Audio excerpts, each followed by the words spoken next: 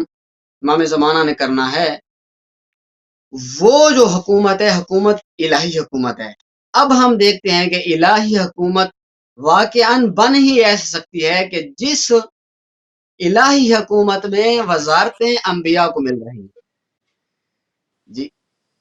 اصحاب کہف کو ملیں گی وزارتیں، حضرت خضر کا تذکرہ ہے، تو یوں جو ہے وہ نظر آتا ہے کہ واقعاً الہی حکومت کا کس بہترین انداز میں قیام ہوگا۔ تھینک یو ویری مچ، بہت شکریہ قبلہ، آپ نے بڑے اچھے طریقے سے، احسن طریقے سے بات کو آگے بڑھایا۔ Brother Zaki, again I am putting a question upon you and you will answer just after Babri recited. The question is that no faith in Maryam and Jesus, then there is no Islam. As I was said it before, that we have to faith in Jesus as a prophet, but no faith in Maryam and no faith in Jesus, no Islam. And the second thing, if you can little bit elaborate what Brother Raza Najfi Saab just told us about the Ilahi Hukumat, the government of the God, and its ministers and its dominating personality of the Imam upon the prophets. This is the question I am putting upon you. Babrik, aapki taraf aata hun کہ اس حوالے سے حضرت عیسیٰ مریم اس حوالے سے اگر آپ کو کلام پیش کر سکیں تو بسم اللہ کیجیے۔ جی شاہد صاحب، میں اپنا پیارے بھائی انیس قمر صاحب کا لکھا ہوا ایک کلام ہے، لیکن وہ تھوڑا سا مشترکہ کلام ہے، امام زمان اور جناب عیسیٰ کا ذکر بھی ہے اس میں لکھا انہوں نے، تو میں اس کے دو جی تین بسم اشارات اللہ کیجیے، کرنا چاہوں گا۔ آپ جی صلوات بسم پڑھے گا اللہ۔ مل کے محمد اور محمد کی ذات پہ۔ اللہم صلی علی محمد وعلی محمد وعجل فرجہم، وقت کا بھی سورہ احزاب آیت نمبر 56 میں اللہ فرماتا ہے ان اللہ ملائکۃ یصلون علی النبی الذین آمنوا صلوا علیہ وسلم تسلیما، جیسا کہ آپ سب جانتے ہیں۔ تو اس میں علاوہ اقبال کے شعر لکھتے ہیں کہ کبھی یہ حقیقت منتظر نظر آ لباس حجاز میں، کہ ہزاروں اقبال کا سجدے شعر ہے، تڑپ رہے ہیں تیری جبین نیاز میں۔ میری تو ایک بس یہ جبین امام نیاز زمانہ میں۔ کا ایک فریاد، ایک نالہ میں پڑھنے لگا ہوں تھوڑا سا آپ سب کی اجازت سے اور اپنے سننے والوں کے لیے۔ اب آ بھی جا کہ تیرے لیے، اب آ بھی جا کہ تیرے لیے، صدیوں سے کعبہ اداس ہے، اے منتظر، اے منتظر، اے منتظر، اے منتظر۔ عسکری کے لال اب جلوہ دکھلاتے نہیں، اور اے میرے پردہ نشی کیوں سامنے آتے نہیں؟ چاند پہلی کا نظر مشکل سے آتا ہے حضور، چودھویں کے چاند ہو پھر بھی نظر آتے نہیں۔ اب آ بھی جا کہ تیرے لیے، صدیوں سے کعبہ اداس ہے، اے منتظر، اے منتظر۔ ثانی میں بتایا کعبہ کیوں اداس، سنیے گا۔ اسود نے ہے تجھے چومنا، اسود نے ہے تجھے چومنا، زمزم کو تیری پیاس ہے، اے منتظر، اے منتظر۔ اور شیخ ملادہ کیجیے گا۔ ہم ہی نہیں مشتاق تمہارے، اور بھی ہیں عشاق تمہارے۔ کیسے؟ کسی آسمان پہ بیٹھ کر راہ دیکھتا ہے کوئی تیری، کسی آسمان پہ بیٹھ کر راہ دیکھتا ہے کوئی تیری، تیری ابتدا میں نماز کے لیے بے قرار ہے ایک نبی، ہم ہی نہیں تیرے منتظر، ہم ہی نہیں تیرے منتظر، عیسیٰ کو بھی تیری آس ہے، اے منتظر، اے منتظر۔ دیکھے جب اوصاف تمہارے، نظر آئیں اسلاف تمہارے، صورت ہے تیری رسول سے، اور نام بھی ہے تیرا وہی حمزہ و جعفر و حیدر و عباس کا ہے جلال بھی، اور جو علی کی زبان میں تھی، اور جو علی کی زبان میں تھی، تجھ میں بھی وہ مٹھاس ہے، اے منتظر اے منتظر۔ اللہم صلی ماشاء اللہ اللہ، وسلم۔ واہ واہ واہ واہ واہ، بہت اچھے، بہت خوبصورت، بہت ہی بسم اللہ زبردست، الرحمن ماشاء الرحیم۔ اللہ۔ اللہ تعالیٰ تمہیں سلامت رکھے۔ چلتے ہیں دوبارہ بسم اللہ۔ ٹورڈز بردر تقوی۔ So, Brother Takvi, as I put a question upon you that no faith in Maryam and Jesus, then we are not a complete faith in Islam. And what is the Hukumat-e Ilahiyya, government of the God, and the ministers of that government? Please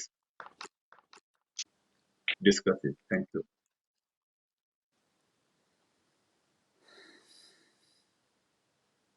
تقوی آپ کو آواز آ رہی ہے میری؟ Brother Takvi, are you listening me? I think Brother Takvi's mobile is jammed. Please, آپ دوبارہ آئیں اور قبلہ جناب حسن رضا میرے صاحب آپ کی طرف آتی ہیں۔ حضرت عیسیٰ کے متعلق گفتگو ہو رہی تھی اور ہم نے یہی ابھی ڈسکس کیا ہے کہ اللہ تعالیٰ نے ایک ہی مذہب دنیا میں بھیجا، آدم تا خاتم، اور اس کا نام تھا اسلام، اور ہر انبیاء کرام یعنی 1,24,000 انبیاء اسی ایک ہی مذہب پہ قائم تھے۔ یہ علیحدہ بات ہے کہ اولو العزم جو ہمارے انبیاء گزرے، انہوں نے جو 10th امینڈمنٹ اور تورات اور زبور اور انجیل کتابیں لے کر آئے، ان کی حالت بگاڑ دی گئی، اور صرف ایک ہی کتاب سلامت بچی ہے جو 1400 سال سے اب تک سلامت ہے، اور جس کی سلامتی کا ذمہ خود قرآن اللہ تعالیٰ نے لیا، وہ ہے قرآن مجید۔ تو قرآن مجید نے کس انداز میں جو اصل اسلام سے ہٹ کر عقیدہ عیسائیت آیا، اس عقیدہ عیسائیت کو باطل قرار دیا۔ وہ عقیدہ عیسائیت کیا ہے، اور حضرت عیسیٰ کا عقیدہ اور حضرت عیسیٰ کی حیثیت کیا تھی، اس کو کیسے درست بتایا، قرآن کی روشنی میں بتائیے۔ جی بسم اللہ الرحمن الرحیم وبہ نستعین وہو خیر ناصر و معین۔ جی بالکل، بہت ہی اہم سوال ہے کہ قرآن مجید نے کیوں بار بار عیسائیت کے عقیدے کو بیان کیا اور کھل کر بیان کیا، حالانکہ اسلام سے پہلے کئی عقیدے موجود تھے۔ یہودی موجود تھے، ان کا عقیدہ موجود تھا، عیسائی موجود تھے، ان کا عقیدہ موجود تھا، مجوسی موجود تھے، ان کا عقیدہ موجود تھے، رومیوں میں بعض موجود تھے، ہندو موجود تھے، کئی اور گزشتہ انبیاء کی بچی ہوئی جتنی بھی قومیں تھیں، کئی خرافات ان میں، کئی ان میں رسومات، اور اسلام سے ہٹ کر ان کے اپنے عبادت خانے، ان کے اپنے بت کدے موجود تھے۔ مگر عیسائیت کو اور عیسائیت کے کفر کے عقیدے کو کس انداز میں کھول کر کیوں بیان کیا، اس کی وجہ یہ ہے، ایک تو جب اسلام آ رہا تھا تو اس وقت یہ عیسائی مدینہ میں، مکہ میں بہت زیادہ موجود تھے، عیسائی بھی موجود تھے، یہودی بھی موجود تھے، یہودیوں کے بھی بہت زیادہ مقامات پہ قرآن مجید نے واضح اور صراحت کے ساتھ جو ہے وہ مخالفت کی ان کے عقائد کی، اور اسی طرح عیسائیت کے عقیدے کی بھی مخالفت کی۔ کیوں؟ ایک تو یہ کیا کرتے تھے، چونکہ ان کے جو علماء ہوتے تھے یہ جاتے تھے اور اپنا عقیدہ بیان کرتے تھے، خطرہ یہ تھا کہ کہیں یہ جو شرک کی بیماری ہے، یہ جس حلال کو انہوں نے حرام کیا ہوا ہے کہ اسلام میں یہ چیزیں نہ ڈالنے لگے، تو ان تمام شبہات کو مد نظر رکھتے ہوئے، ان خطروں کو مد نظر رکھتے ہوئے، اور چونکہ عیسائیت اس وقت بھی بہت زیادہ تھی، چونکہ اب بھی بہت زیادہ ہے، اور جیسا کہ میں نے بیان بھی کیا کہ اس کا عادت دیکھیں آپ کس قدر زیادہ ہے، پہلے بھی بہت زیادہ عیسائی تھے، مگر اسلام نے چونکہ ایک خالص عقیدہ توحید ہمیں دینا تھا، خالص عقیدہ نبوت بھی ہمیں دینا تھا، ہمیں خالص عقیدہ امامت بھی دینا تھا، لہذا عقیدہ توحید کو بھی شرک سے پاک رکھنا تھا، عقیدہ نبوت کو بھی پاکیزہ رکھنا تھا، عقیدہ امامت کو بھی پاکیزہ رکھنا تھا، تو ضروری تھا کہ پھر جو کہ ان کے ہمسائیگی میں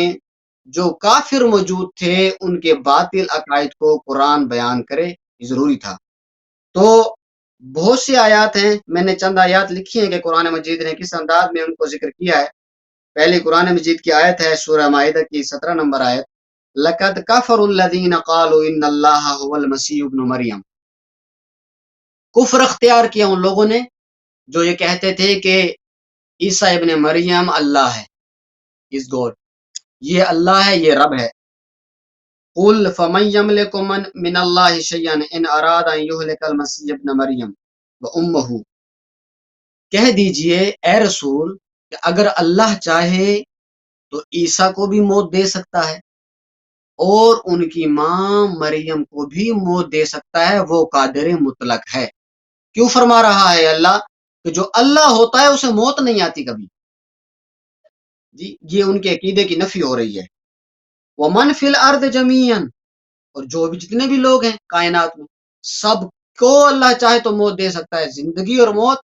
اللہ کے ہاتھ میں ہے۔ اچھا دوسری آیت میں فرمایا لَقَدْ كَفَرَ الَّذِينَ قَالُوا إِنَّ اللَّهَ هُوَ الْمَسِيحُ ابْنُ مَرْيَمَ وَقَالَ الْمَسِيحُ يَا بَنِي إِسْرَائِيلَ اعْبُدُوا اللَّهَ رَبِّي وَرَبَّكُمْ إِنَّهُ مَن يُشْرِكْ بِاللَّهِ فَقَدْ حَرَّمَ اللَّهُ عَلَيْهِ الْجَنَّةَ، جی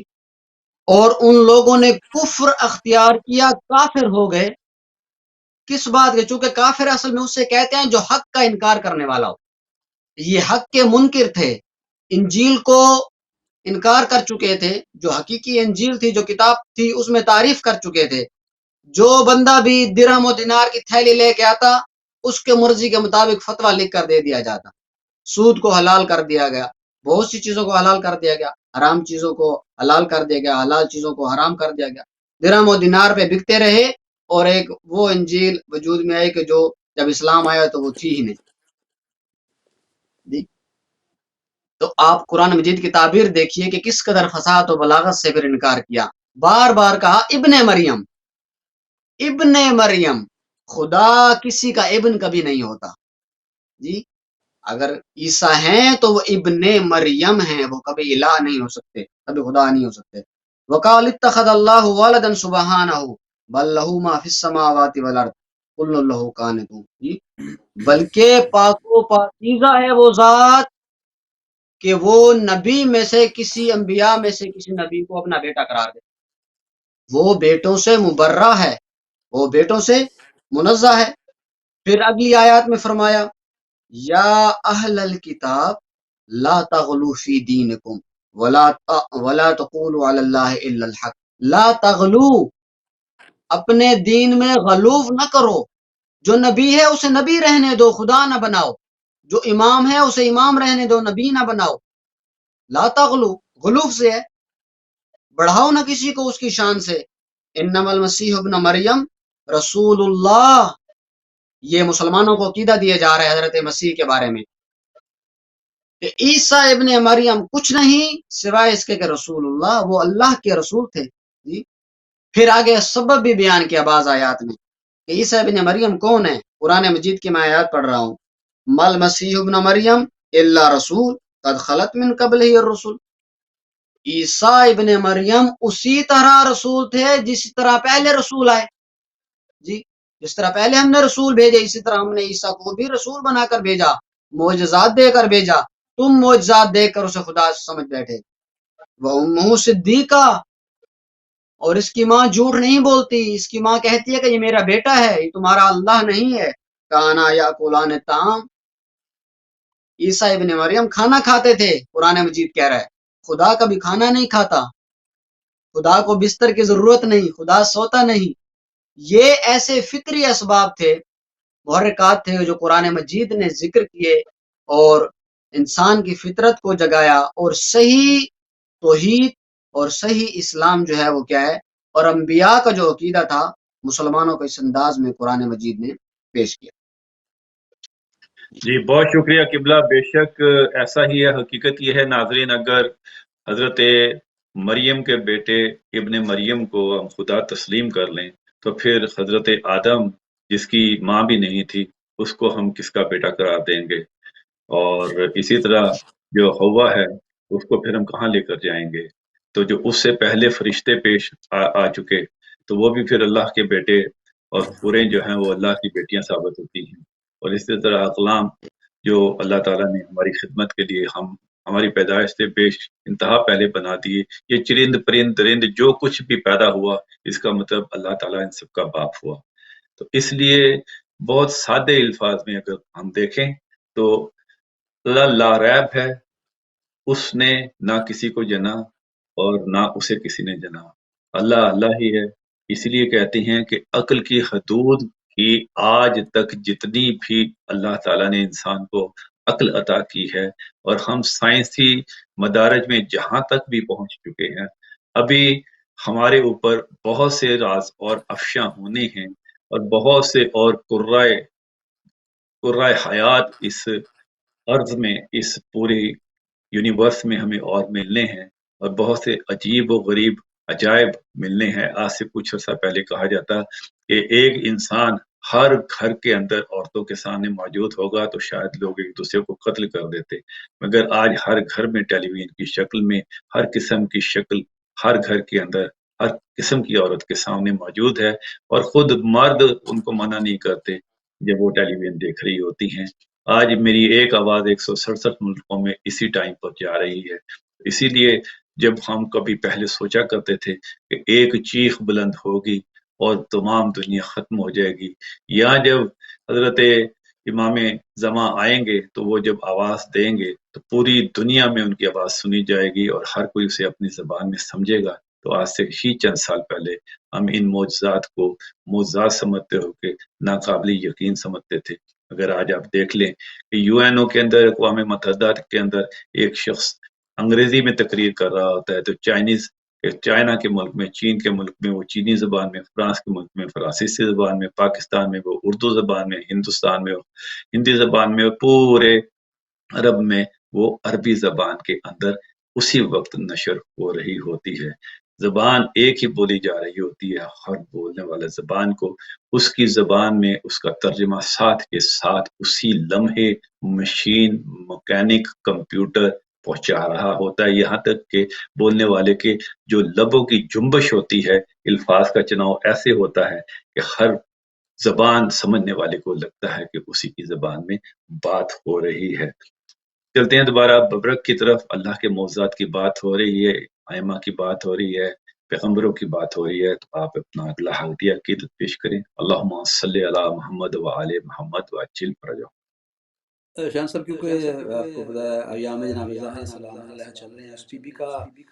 ذکر میں کیا کر سکتا، میری کیا اوقات ہے، لیکن وہ اتنے کہوں گا یہ در سیدہ وہ در جہاں سے جاہلوں کو شعور ملتا ہے، یہ وہ دور پاک بی بی کا۔ تو مالک ہماری معرفتوں میں مزید اضافہ کرے اور ہمیشہ ہمارے دلوں میں محمد والے محمد کی محبت اور محبت سدا قائم و دائم رہے۔ بس بی بی کا ایک کلام آپ سب کی نظر، بی بی کے در کی فضیلت بیان کرنے لگا میں اپنے اس کلام میں، کہ اس در سے کیا کیا ملتا ہے، کوئی لینا چاہے اس کو کیا کیا ملتا ہے۔ حیا اس در سے ملتی واہ واہ، ہے، حیا اس در سے ملتی ہے، وفا اس در سے ملتی ہے، اگر نیت سے جھک جاؤ دعا اس در سے ملتی ہے۔ اور چیز سنیے گا، یہ جا کے پوچھ لو خود ہی بلال مصطفیٰ سے تم کہ شب کو کہ شب کو چاندنی دل کو ضیا اس در سے ملتی ہے،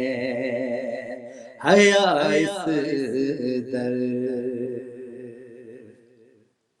ناظم دونوں جہاں رب نے علی کو ہے چنا، رب سے جو بھی تمہیں لینا ہو علی سے لینا، ساری دنیا کو رزق علی برابر دے کر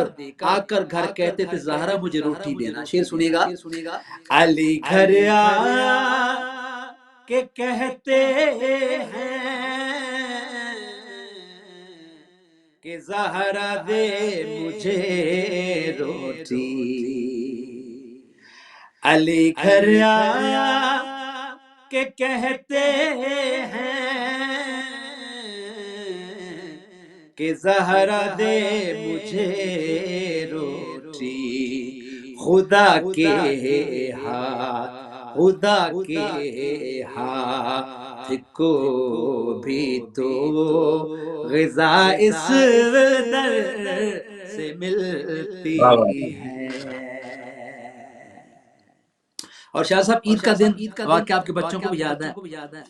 کہ بچوں نے پوچھا اماں ہمارے کپڑے کہاں ہیں، تو بیوی نے کہا تمہارے کپڑے جنت درزی کے پاس، تو جناب جبریل اور کہا انا خیاط الحسین، میں حسین کا درزی ہوں۔ شعر ملاحظہ ہو، جو شہزادے ہیں جنت کے در زہرا پہ آئے ہیں، جو شہزادے ہیں جنت کے در زہرا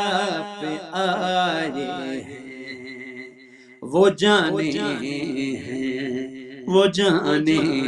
ہیں کہ جنت کی قبا اس در سے ملتی ہے، حیا اس در۔ اور آخری شعر، یہ وہ در ہے یہ وہ در ہے جہاں اظہار شہر علم رکتا ہے، یہ وہ در ہے جہاں اظہار شہر علم رکتا ہے، انہیں معلوم ہے رب کی ادا اس در سے ملتی ہے، حیا اس در سے ملتی ہے، وفا اس در سے ملتی ہے، اگر نیت سے جھک جاؤ دعا اس در سے ملتی ہے۔ اللہم صلی علی محمد وعلی اللہم صلی علی محمد وعلی محمد وعجل فرجہم۔ بے شک حیا اس در سے ملتی ہے، دعا اس در سے ملتی ہے۔ یہی وہ در ہے جہاں پہ اللہ تعالیٰ نے 1,24,000 پیغمبروں کی عصمت کو لا کر اکٹھا منجمد کر کے ایک صورت اختیار دے دی۔ وہ تمام بیبیاں جن کا تاریخ میں ذکر ہے، چاہے وہ مریم ہو، چاہے وہ حوا ہو، اور چاہے وہ ملکہ سبا ہو، اور چاہے کوئی اور، ان تمام کی حیا، ان تمام کی فضیلتیں، ان تمام کی خوبیاں سمیٹ کر اللہ تعالیٰ نے ایک سیب میں مقید کی،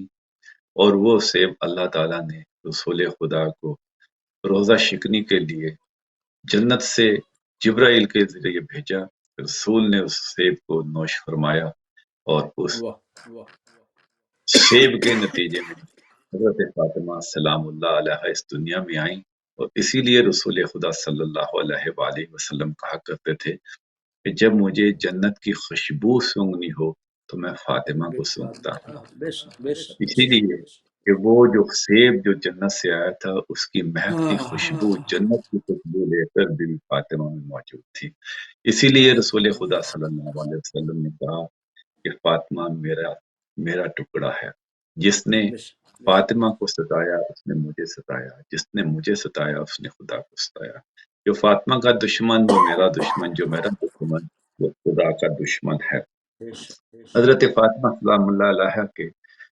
ایام فاطمیہ چل رہے ہیں اور ابھی انہی واقعات کا تسلسل ہے، انبیاء کا قیام، انبیاء کا اس دنیا میں آنا، کہ خود جبرائیل کا حدیث قدسی میں ذکر ہے کہ اگر فاطمہ نہ ہوتی تو نہ علی ہوتے نہ محمد ہوتے، اور اگر یہ نہ ہوتے تو کائنات نہ ہوتی۔ اس کائنات کی خلقت، آدم کی خلقت، عیسیٰ کی خلقت، موسیٰ کی خلقت، حضرت خضر کی خلقت، تمام انبیاء کی خلقت اسی لیے ہوئی کہ اس خلقت کے انجام میں آخر میں اللہ تعالیٰ نے حضرت فاطمہ سلام اللہ علیہ کو اس دنیا میں بھیجنا تھا، اور اس خاتون کے گھر میں نبوت کو بھی اکٹھا کیا، امامت کو بھی اکٹھا کیا، اور پھر یہیں سے امامت کا سلسلہ شروع کیا جس نے تا قیامت تک جاری و ساری رہنا ہے۔ آج بھی اس کا ایک بیٹا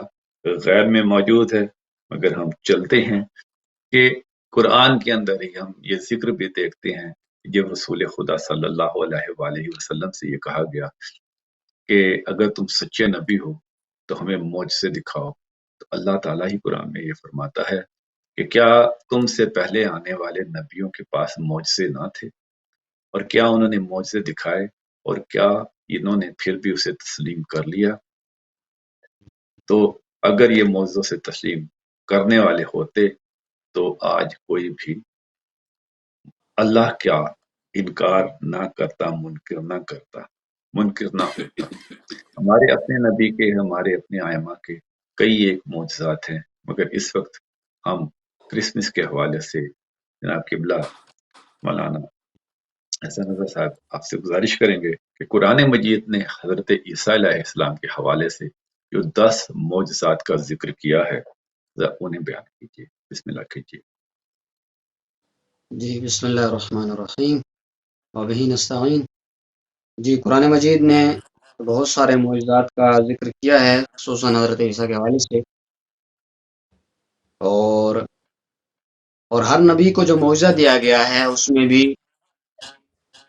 یہی راز ہے کہ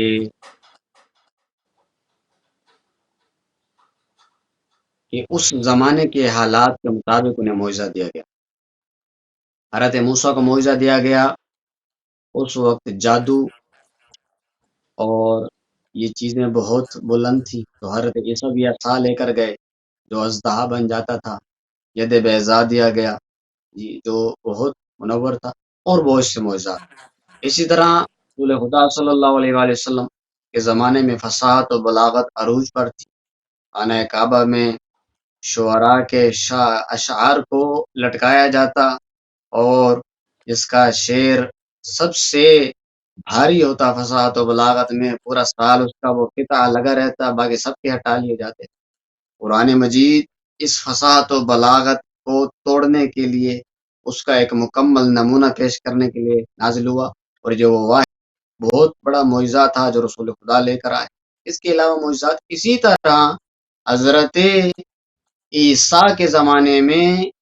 طب عروج پر تھی، میڈیکل بہت عروج پر تھی، تو پروردگار عالم نے بھی اس زمانے کے تقاضے کے مطابق نبی خدا کو یہ اس زمانے کے معجزات دیتا گیا۔ اور میں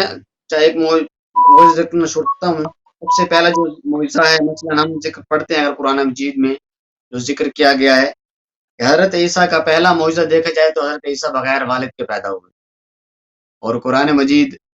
اس کے بارے میں ارشاد فرماتا ہے ان مثل عیسیٰ عند اللہ کمثل آدم، عیسیٰ کی مثال حضرت آدم کی سی ہے، اس میں نئی بات نہیں ہے کہ حضرت آدم تو بغیر ماں باپ کے پیدا ہوئے، اسی طرح حضرت عیسیٰ بھی بغیر باپ کے پیدا ہوئے۔ اور اگر دیکھا جائے تو حضرت عیسیٰ کے حوالے سے حضرت آدم کے ساتھ اور مشابہت بھی ہے کہ حضرت آدم بھی پہلے فرشتوں کے ساتھ رہے اور پھر جنت سے اتارے گئے، حضرت عیسیٰ بھی اب موجود ہیں، فرشتوں کے ساتھ ہیں، اٹھا لیے گئے اور زندگی گزار رہے ہیں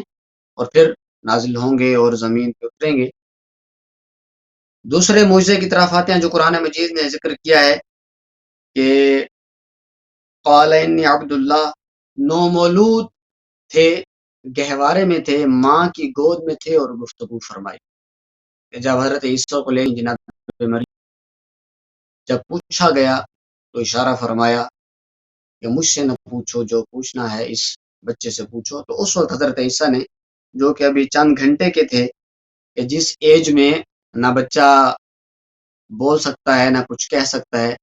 جسے فقط رونا آتا ہے، وہاں پر فصاحت و بلاغت میں اس انداز میں اپنا تعارف کراتے ہیں حضرت عیسیٰ۔ کیا کہتے ہیں؟ قال انی عبد اللہ آتانی الکتاب وجعلنی نبیا وجعلنی مبارکا اینما کنت اوصانی بالصلاۃ والزکاۃ ما دمت حیا، کہ میں اللہ کا بندہ ہوں اور اس ذات نے مجھے کتاب عطا کی ہے، میں صاحب کتاب ہوں، میں صاحب شریعت ہوں، وجعلنی نبیا، فرما رہے ہیں ماں کی گود میں ہیں اور فرما وجعلنی نبیا، اور میں تم سب کا نبی ہوں جی، وجعلنی مبارکا،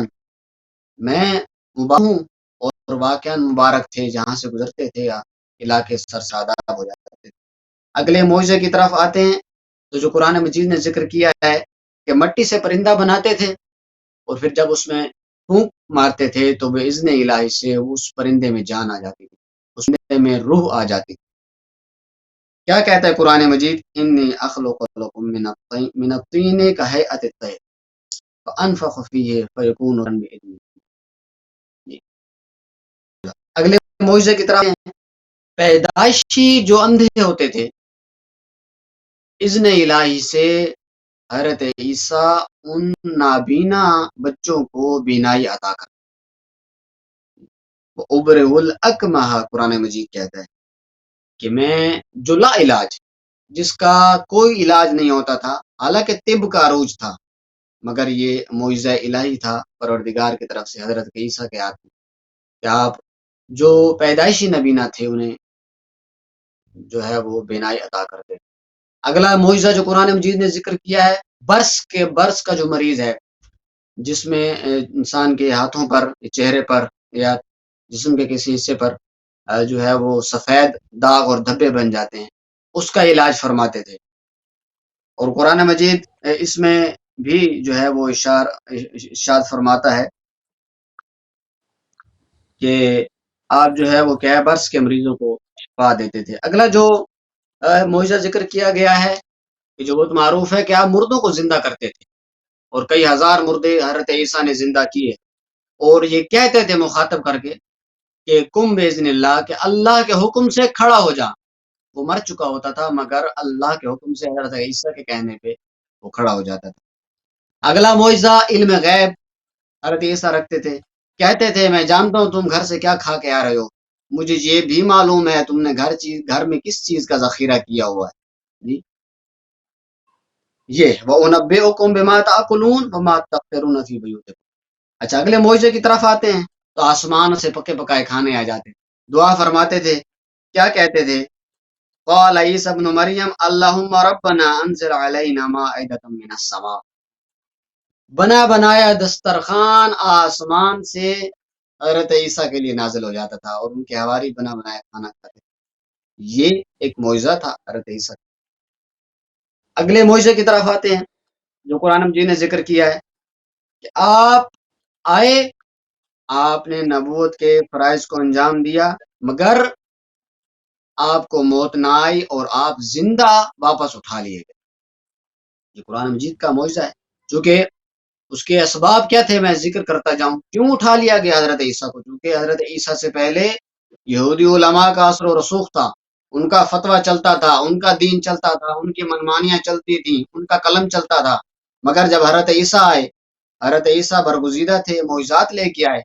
تو یہ یہودی علماء ہمیشہ حضرت عیسیٰ کی مخالفت میں سازشیں کرتے رہتے تھے کہ جس نتیجے میں انہوں نے آخری سازش یہ رچی کہ حضرت عیسیٰ پر الزام لگا دیا، العیاذ باللہ، العیاذ باللہ، نقل کفر کفر نہ باشد، کہ العیاذ باللہ حضرت عیسیٰ بد کردار ہیں،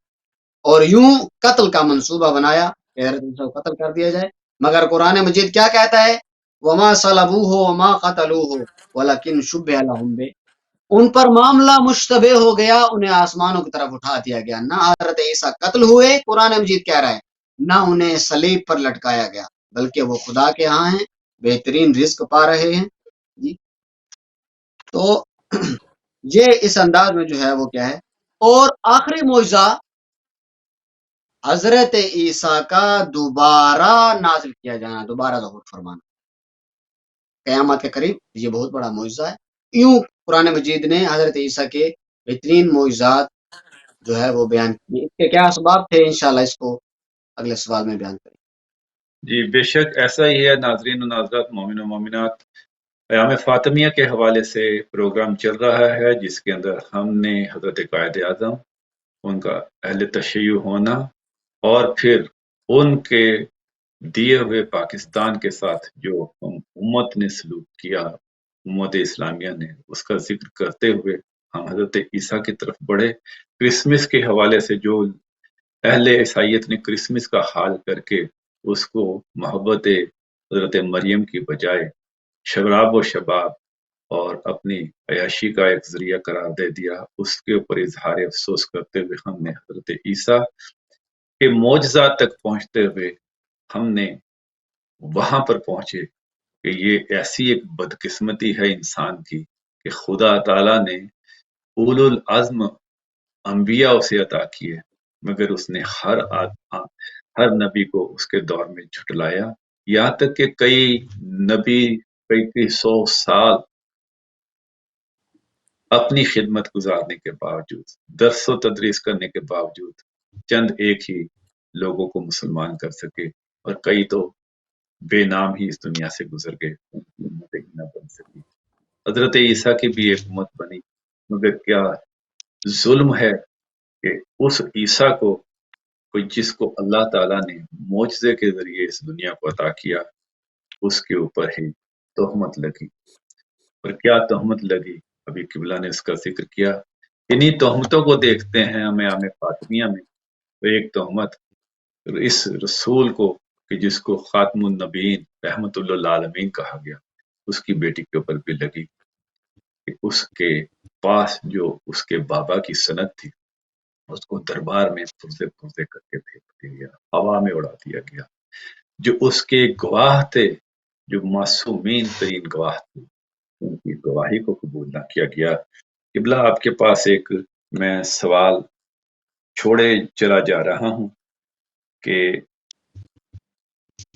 حضرت عیسیٰ کے متعلق آپ نے جو ظلم فرمایا کہ ان پہ تہمت لگی، اور اسی طرح حضرت فاطمہ سلام اللہ علیہ کے جو سند کو ہوا میں اڑایا گیا، اس کے ذریعے بحث کرتے ہوئے آپ مجھے یہ بتائیے کہ حضرت عیسیٰ کون سی گفتگو قیامت والے دن کریں گے اور کن اہم سوالات کے جواب دیں گے۔ ببرک ایک ہدیہ عقیدت پیش کرو۔ اللہم صلی علی محمد وآل محمد۔ میں شان صاحب اس بی بی کی کیا شان بیان کرتا ہوں جس بی بی کا بابا کنین کا والی محبوب خدا ہو، جس کا شوہر 18 سال عالم کو اس کی مرضی کا رزق دیتا ہو، جس کے بیٹے جنت کے سردار ہوں، اور جس کی بی بی کی قبر کے یہ حال کہ چند پتھروں اس کی بی بی قبر پہ، اس بی بی کی عظمت میں کیا بیان کر سکتا ہوں۔ تو میں بزرگوں کا لکھا ہوا ایک کلام بس بزبان قمبر صاحب مالک ان کے درجات بند کرے ہوئے، میں اس کلام کا سوال ان کی روح پہ سوال کرتا ہوں، اور بلکہ جتنے سننے والے ہیں میرے والد جاش ہمارے سب کے اس کا سواب درج فرمائے۔ وہ لکھتے تھے کہ قمبر سے کیا بیان ہو توقیر سیدہ کی، قمبر سے کیا بیان ہو توقیر سیدہ کی، قمبر سے کیا بیان ہو توقیر سیدہ کی کمبر سے کیا بیاں ہو، توقیر سیدہ کی جب کہ قصیدہ خاں ہے تطہیر سیدہ کی۔ اور شعر سنیے گا، عصمت کے آسماں پہ 11 ہے جو ستارے، مرکز ہے ان کا زہرا، ٹکڑے ہیں اس کے سارے، مرکز ہے ان کا زہرا، ٹکڑے ہیں اس کے سارے، 11 میں بٹ گئی ہے تنویر سیدہ کی۔ شاہ صاحب پیچھے 3-4 دن میں طبیعت بہت ناساز ہے، بس تھوڑا سا غلطی ہو جائے تو اس کی معافی چاہتا ہوں پڑھنے میں۔ اکثر پڑھا کتب میں اسلاف سے سنا ہے، جیسے کہ غازی مولا ہم شکل مرتضی ہیں، جیسے کہ غازی مولا ہم شکل مرتضی ہیں، زینب بھی ہو بہو ہے تصویر سیدہ کی۔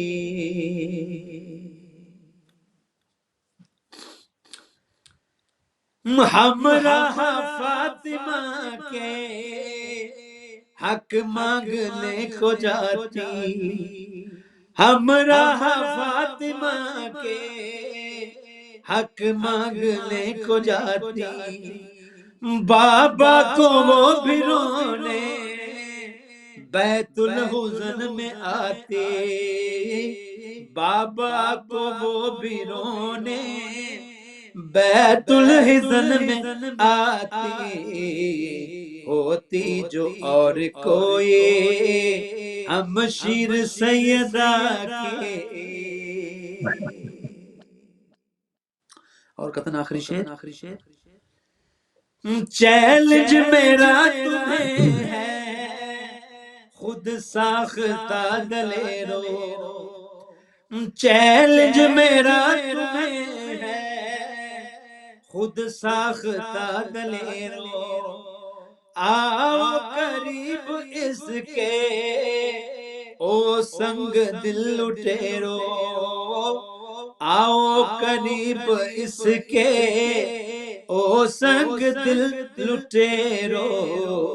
اور چھین کر دکھاؤ، اور چھین کر دکھاؤ جاگیر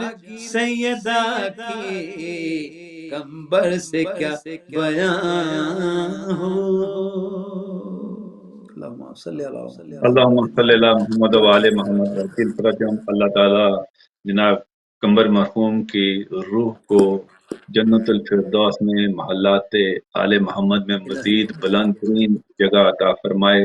ان کا قلم نے اس خاندان طہارت کے لیے بہت خوبصورت کلمات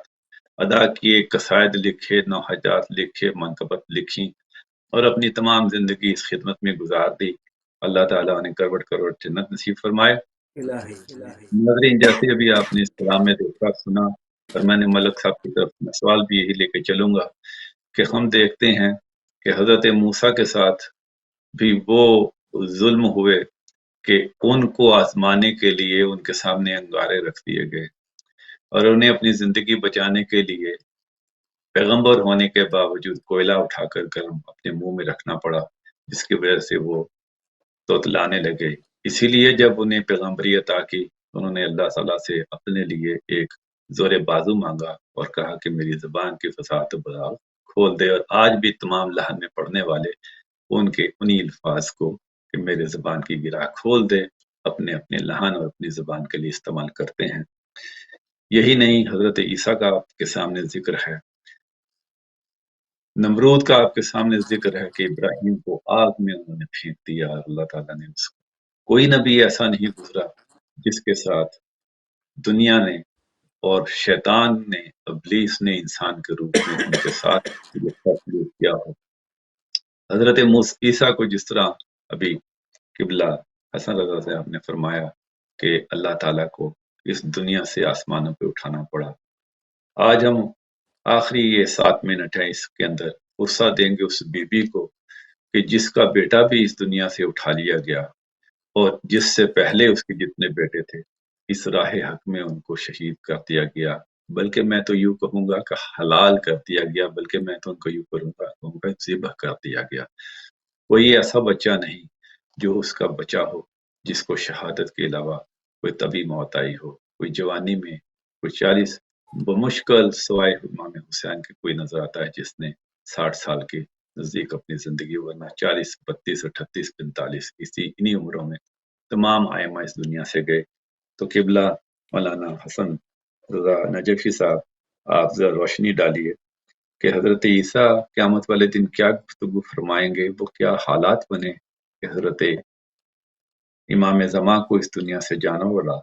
پردہ کرنا پڑا، اور وہ کیا حالات تھے جن حالات میں بی بی نے اس دنیا سے سفر کیا۔ آخری 6 منٹ ہے آپ کے پاس۔ جی بسم اللہ الرحمن الرحیم نستعین۔ سوال جی ہاں بہت ہی اہم سوال ہے، اور قرآن مجید نے اس سوال کو بھی ذکر کر دیا کہ اللہ تعالیٰ روز قیامت حضرت اس سوال کون سا کرے گا، اسی سوال کو قرآن مجید ذکر کر رہا ہے۔ حقیقت میں مسلمانوں کے لیے بھی بہت بڑا اس میں پیغام ہے، بہت بڑا اس میں نقطہ ہے، مگر اس سوال کو ہم دیکھتے ہیں اور حضرت عیسیٰ کو دیکھتے ہیں اور حضرت عیسیٰ کے جواب کو دیکھتے ہیں، کیونکہ روز محشر وہ میدان ہوگا کہ جہاں سب کے دفتر کھل جانے ہیں، حساب و کتاب ہونا ہے، ہر ایک کے عقیدے کا جو انجام ہے ہر دیکھے گا۔ اچھا عقیدہ تھا تو اس کا انجام بھی دیکھے گا، برا عقیدہ تھا تو اس کا انجام بھی دیکھے گا۔ جھوٹ کی گنجائش وہاں نہیں ہوگی، کیونکہ ہر امت اپنے نبی کے ساتھ اٹھائی جائے گی، اسی طرح حضرت عیسیٰ بھی اپنی امت کے ساتھ اٹھائے جائیں گے، رسول خدا صلی اللہ علیہ وآلہ وسلم اپنی امت کے ساتھ اٹھائے جائیں گے۔ تو وہاں پر ہوگا کیا، جس طرح دنیا میں یہ قومیں جھوٹ بولتی رہیں انبیاء پر، تہمتیں لگاتی رہیں، اور اپنے دنیا کے مال کی جمع آوری میں اسلام کا انکار کیا، حق کا انکار کیا، انبیاء کی شریعت کا انکار کیا، انبیاء کے پیغامات کو رد کیا، یہ دنیا میں تو کرتے رہے، یہی کام وہ آخرت میں کرنے لگ جائیں گے، ان کی عادت بن چکی ہوگی، انہیں پتہ ہی نہیں ہے کہ ہم روز معاشر میں آ چکے ہیں اور اب نے آج حساب دینا ہے۔ وہ وہاں پر بھی یہی کہیں گے کہ کیا، وہ یہی کہیں گے جناب یا الہی ہمیں تو حضرت عیسیٰ نے کہا تھا کہ تم مجھے رب مان لو۔ اس وقت پھر پروردگار عالم سوال کریں گے حضرت عیسیٰ سے، اور اس سوال کو پھر قرآن مجید نے دہرا دیا کہ وَإِذْ قَالَ اللَّهُ يَا عِيسَى ابْنَ مَرْيَمَ أَأَنْتَ قُلْتَ لِلنَّاسِ اتَّخِذُونِي وَأُمِّي إِلَٰهَيْنِ مِن دُونِ اللَّهِ۔ قیامت کا روز ہے اور پروردگار کی طرف سے سوال ہو رہا ہے حضرت عیسیٰ کو، اے حضرت عیسیٰ، اے ابن مریم، کیا آپ نے فرمایا تھا اپنی قوم سے کہ مجھے خدا مان لو،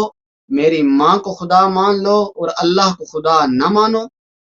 جب یہ سوال سنیں گے تو حضرت عیسیٰ، جو روایات اہل بیت سے آیا ہے، حضرت عیسیٰ ڈر جائیں گے ایک مرتبہ، کیونکہ سوال ایسا ہوگا۔ تو اس وقت کیا جواب دیں گے؟ حضرت عیسیٰ کا جواب بھی ذکر ہے کہ حضرت عیسیٰ کیا جواب دیں گے روز قیامت اپنے عیسائیوں کے اپنی کے بارے میں؟ قال سبحانک ما یکون لی ان اقول ما لیس لی بحق، پروردگارا پاک و پاکیزہ ہے تیری ذات، تو بلند و بالا ہے، مجھے یہ حق کیسے حاصل ہے، مجھے یہ حق کہاں سے حاصل ہو گیا کہ میں خود کو رب کہوں یا اپنی ماں کو رب کہوں؟ جی ان قلتا، اگلی بات کریں گے حضرت عیسیٰ، ان کنتا قلتہ فقد علمتہ تعلم ما فی نفسی، اگلی بات حضرت عیسیٰ کہیں گے، یا الہی اگر میں نے اپنی قوم سے کہا ہوتا اور اپنی ربوبیت کا دعویٰ کیا ہوتا تو تجھے تو پتہ ہوتا، تو علام الغیوب ہے، پھر تو جانتا ہوتا کہ میرے دل میں کیا ہے۔ وَلَا أَعْلَمُ مَا فِي نَفْسِكَ، یہاں ان جملوں سے نظر آتا ہے کہ حضرت عیسیٰ پریشان ہے اس سوال سے۔ إِنَّكَ أَنْتَ عَلَّامُ الْغُیُوب،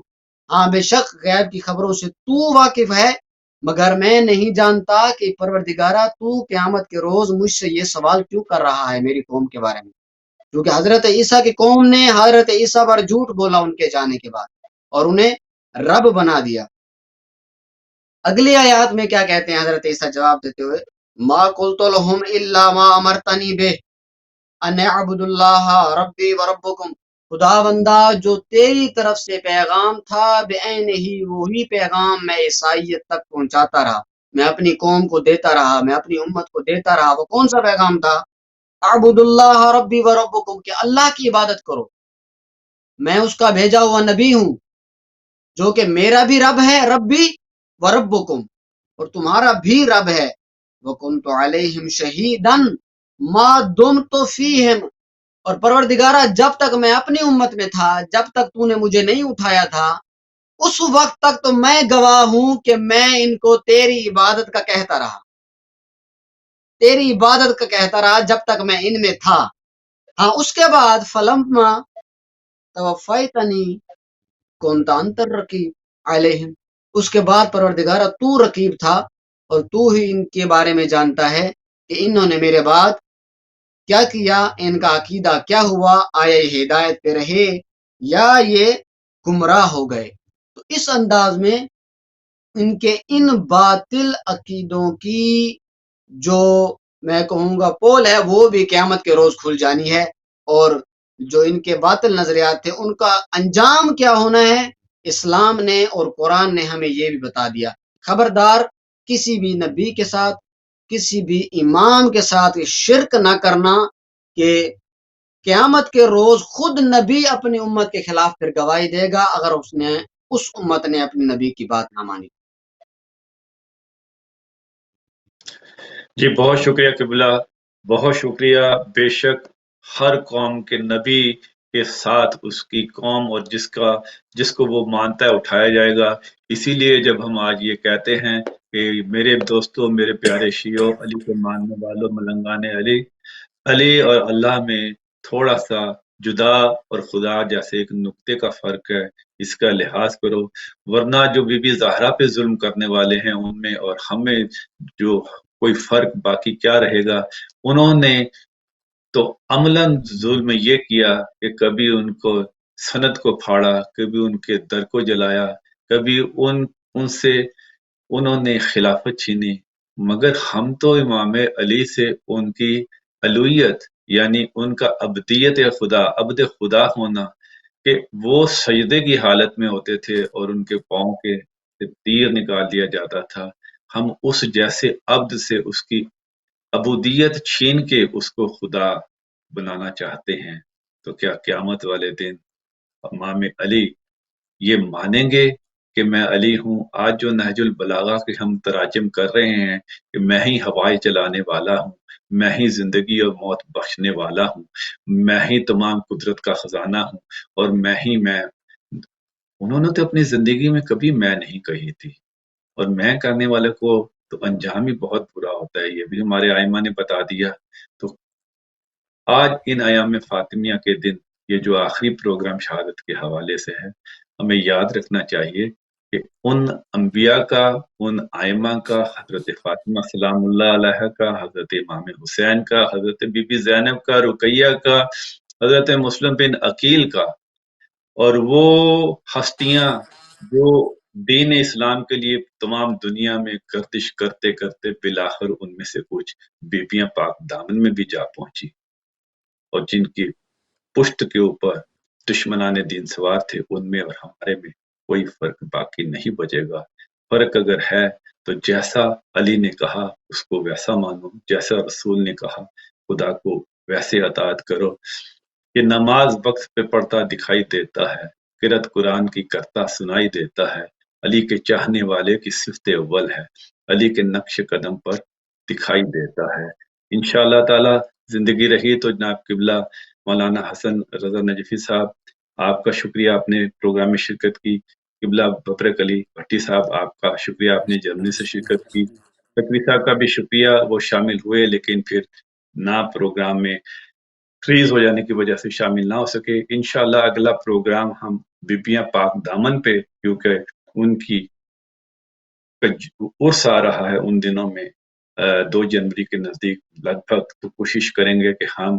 بیبیاں پاک دامن کی حقیقت، ان کا اہل بیت کے ساتھ رشتہ، حضرت امام حسین کے ساتھ ان کا تعلق اور کیا واقع پیش آئے اور کیا سچائی ہے، اس کو لے کر اس پروگرام میں حاضر ہوں گے اگر زندگی رہی تو. تب تک کے لیے اجازت دیجیے اس دعا کے ساتھ کہ زین بیٹا جو اس وقت اس پروگرام کو کنڈکٹ کر رہا ہے، خدا تعالیٰ اس کی توفیقات میں اضافہ فرمائے، اس کی تمام دلی حاجات پوری فرمائے، اور یہ جو وہ ڈیوٹی دے رہا ہے اس کا ثواب اس کے مرحومین کو عطا کرے، اور وہ تمام احباب جو اس ٹیلی ویژن کے چلانے کے لیے دامے درمے سخنے اپنا کردار ادا کر رہے ہیں، ان سب کی اللہ تعالیٰ دنیا و آخرت میں دولت سے مالا مال کرے، ان کی عبادت کو قبول فرمائے. زمانہ بڑے شوق سے سن رہا ہے مگر میرا وقت اختتام پہ پہنچ چکا. اجازت دیجیے، خدا حافظ.